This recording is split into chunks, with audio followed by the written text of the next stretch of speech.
I'm Deej.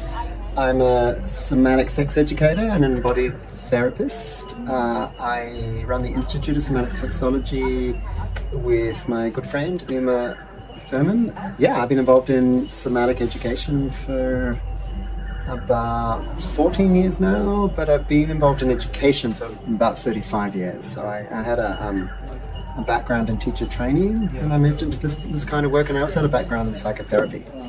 And so between the teacher training and the psychotherapy and then all the magic of sexological bodywork, it's kind of what's fueled our institute and our work and our passion. What made this happen? What made it happen? Well, I was all in my head, all in my head, and I found a pamphlet for a body electric workshop.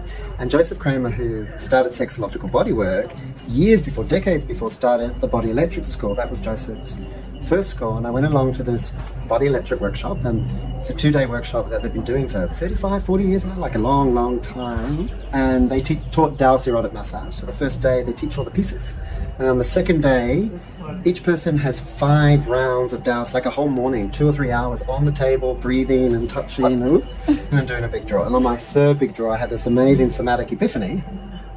It just suddenly arrived in my body.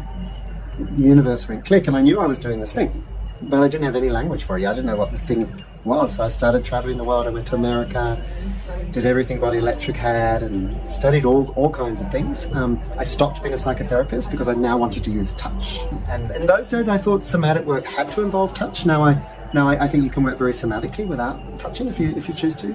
I helped with some other people. I started the Somatic Sex Educators Association of Australasia with a code of ethics that includes touch. Then, I did the sexological bodywork training at some time, and then Joseph and Alan here came to Australia to teach sexological bodywork, and they were going to come back for a few years to get it established, and they did it 1 year, and Joseph said, I want you to do it. I said, I'll do it if the promoter at the time, Liana and Uma, could do it together, and then the year after that, Uma and I took it over. So we've been running sexological bodywork trainings here in Los Angeles once the American school closed down. It got UK going, we worked in Berlin, we worked in Thailand, and now back just to Australia. A commitment to ethics, that the teachers are not having sex with their students, and that really created a different kind of space for people to come where they felt really safe, I guess, to learn and explore. So different things have worked well for us, but just recently, like I started after a while to bring my therapy back in, and I created something I call embodied counseling, which is a way to do counseling more somatically.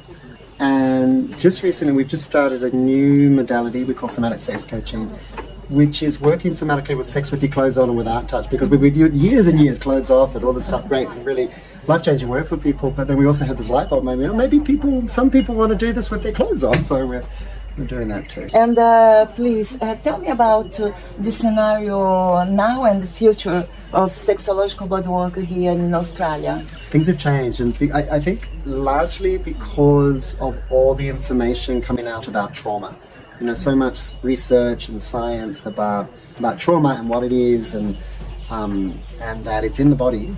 And if you really want to make a difference for people working with trauma, you need to work through the body. So it's not directly necessarily related to sexological bodywork, but it's related to working somatically, because now the mainstream psychology world in Australia, not all of them, but a lot of them kind of understand it's important to also work through the body, and they don't know how to do it. So they're coming to people like sexological body workers and other people who know how to work somatically, know how to work through the body, so often to work in teams, like a psychotherapist, a sexological body worker, to help, to really help the people that they're working with. And just over the years, in the last 10 years, people here talk about sex so much as well. So that change has meant that GPs, our general practitioner doctors, and psychotherapists and psychologists, all these helping practitioners, now their clients ask them about sex, and they've had no training. So they don't know what to say. So now they're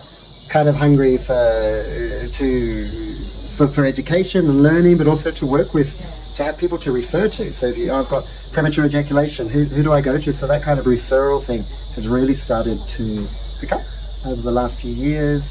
And then we have things like the thing we're doing now, the Festival of Embodiment and Sexual Transformation, so more community events. And this festival is really important, I think, to both bring practitioners together, but also the public in, so that they can kind of, in a really kind of fun way, but also deep way, get a sense of the kind of work that we do as Sexological Bodywork. Yeah, it's amazing because this festival is so beautiful. People all ages, all genders, and harmony, and looking for evolution. It's amazing. Congrats! It's really surprised me. Thank you. So strong and beautiful work you have developed along these years here in Australia. The festival wasn't just me. I mean, I instigated the idea, but a lot of people put a lot of hard work in it. And Jordan and Susan, who currently run it, they wouldn't be here if it wasn't for them. It's a group, it's a team. I could say all Sexological Bodyworkers were very engaged to make this happen.